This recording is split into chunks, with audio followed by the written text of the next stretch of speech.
வணக்கம். மகரம். மகர ராசிக்கு ஆன நவம்பர் மாத பலன்கள். மகர ராசிக்காரர்களுக்கு நவம்பர் 2025 பொதுவாக உங்களுக்கு சாதகமான பலன்களை அதிக அளவில் அளிக்கும். சூரியனின் பெயர்ச்சி இந்த மாதம் உங்கள் 10வது மற்றும் 11வது வீட்டில் இருக்கும். பொதுவாக இரண்டு சூழ்நிலைகளிலும் சூரியன் உங்களுக்கு சாதகமான முடிவுகளை தர விரும்புகிறது. இருப்பினும் ஒப்பிடுகையில் மாதத்தின் 2ஆம் பாதி சிறந்த பலனை தரும். செவ்வாய் பெயர்ச்சி மாதம் முழுவதும் லாப வீட்டில் சொந்த ராசியில் இருக்கும். இங்கிருந்து செவ்வாய் மூலம் உங்களுக்கும் நல்ல அனுகூலம் கிடைக்கும். நவம்பர் 23ஆம் தேதி வரை லாப வீட்டில் இருக்கும் புதனின் பெயர்ச்சி அதன் பிறகு 10ஆம் வீட்டில் நீடிக்கிறது. எனவே புதன் கிரகமும் உங்களுக்கு நல்ல பலன்களை தர விரும்புகிறது. குரு 7வது வீட்டில் இருப்பதால் உங்களுக்கு நல்ல பலனை தர விரும்புவார். நவம்பர் 2 முதல் நவம்பர் 26 வரை சுக்கிரன் சராசரியாக இருந்தாலும் அதன் பிறகு நல்ல பலனை தரலாம். சனி 3ஆம் வீட்டில் பிற்போக்கான நிலையில் இருப்பார். இருந்தபோதிலும் சனி உங்களுக்கு சாதகமான பலன்களை தருவார். ஆனால் ராகு கேதுவின் பெயர்ச்சியிலிருந்து ஒருவர் அதிக அனுகூலத்தை எதிர்பார்க்கக்கூடாது. இருப்பினும் ஒப்பிடுகையில் ராகு இந்த மாதம் நவம்பர் 24ஆம் தேதி வரை குரு நட்சத்திரத்தில் இருப்பார். எனவே சில சமயங்களில் சில நல்ல பலன்களை தரலாம். ஆனால் பொதுவாக ராகு கேதுவிடம் இணக்கத்தை எதிர்பார்க்கக்கூடாது. இந்த வகையில் இந்த மாதம் பெரும்பாலான கிரகங்கள் உங்களுக்கு சாதகமான பலன்களை தருவதாகவும் சில கிரகங்கள் சராசரி பலன்களை கொடுக்கலாம் மற்றும் சில பலவீனமான பலன்களை கொடுக்கலாம். அத்தகைய சூழ்நிலையில் ஒட்டுமொத்தமாக பார்த்தால் இந்த மாதம் ஒப்பீட்டளவில் நல்ல பலனை தரும். நன்றி. வாழ்க வளமுடன்.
வணக்கம். கும்பம். கும்ப ராசிக்கு ஆன நவம்பர் மாத பலன்கள்.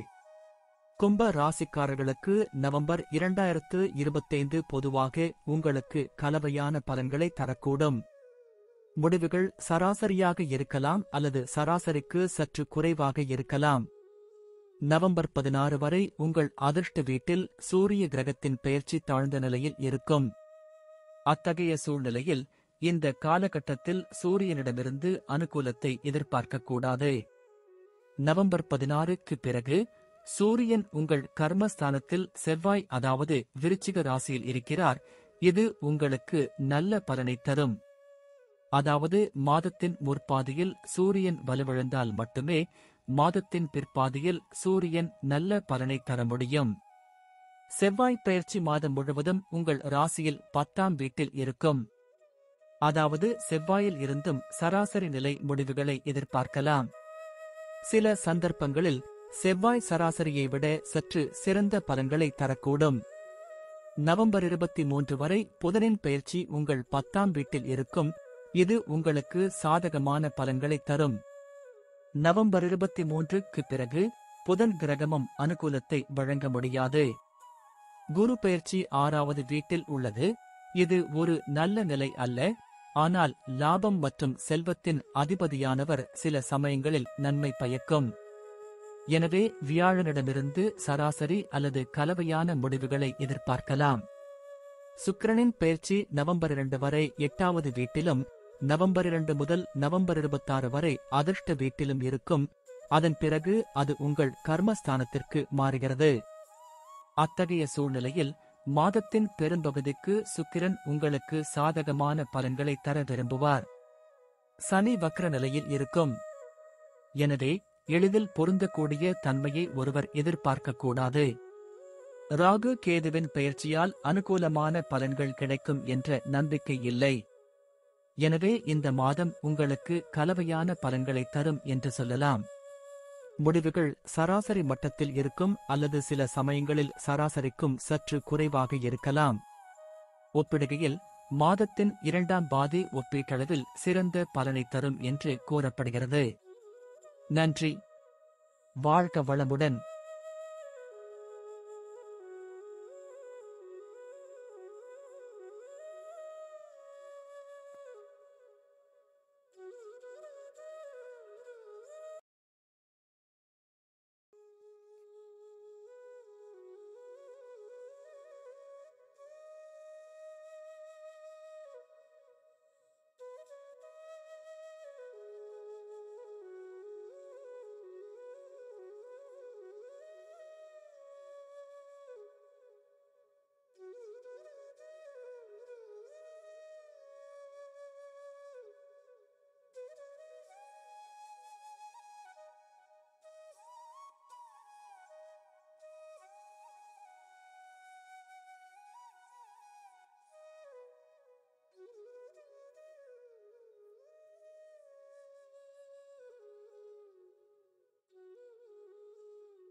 வணக்கம்.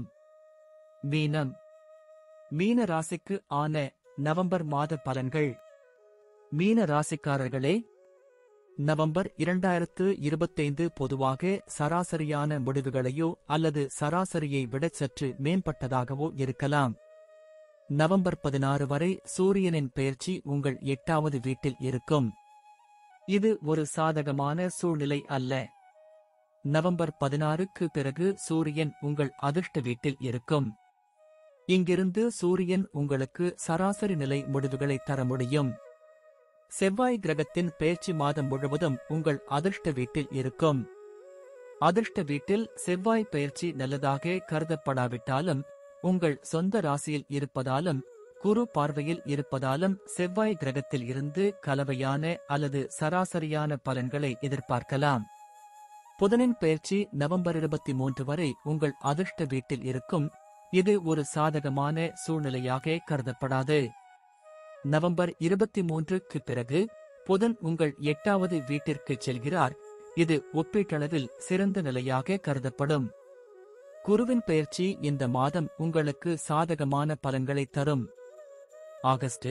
சுக்கிரனின் பெயர்ச்சி நவம்பர் 2 முதல் நவம்பர் 26 வரை 8வது வீட்டிலும், அதற்கு முன் 7வது வீட்டிலும், நவம்பர் 26க்கு பிறகு அதிர்ஷ்ட வீட்டிலும் இருக்கும். இத்தகைய சூழ்நிலையில் பெரும்பாலான நேரங்களில் சுக்கிரன் உங்களுக்கு சாதகமான பலன்களை தர முடியும். சனியின் பெயர்ச்சி இந்த மாதம் முழுவதும் உங்கள் முதல் வீட்டில் உள்ளது. அதிலும் நவம்பர் 28 வரை சனி வக்ர நிலையிலேயே இருக்கும். இந்த எல்லா காரணங்களாலும் சனியிடம் இருந்து சாதகமான பலன்களை எதிர்பார்க்கக்கூடாது. ஆனால் குரு இந்த மாதத்தில் சனியின் மீது வலுவான செல்வாக்கை கொண்டுள்ளது. எனவே சனி உங்களுக்கு கலவையான முடிவுகளை தரக்கூடும். ராகு கிரகத்தின் பெயர்ச்சி இந்த மாதம் உங்களுக்கு சாதகமான பலன்களை தருவதாக தெரியவில்லை. ஆனால் கேது கிரகத்தின் பெயர்ச்சியால் நீங்கள் சாதகமான பலன்களை எதிர்பார்க்கலாம். இந்த வழியில் நவம்பர் 2025 உங்களுக்கு கலவையான பலன்களை தரக்கூடும் என்பதை கண்டறிந்துள்ளோம். இதில் முடிவுகள் சராசரியாக இருக்கலாம் அல்லது சராசரியை விட சற்று சிறப்பாக இருக்கலாம். நன்றி. வாழ்க வளமுடன்.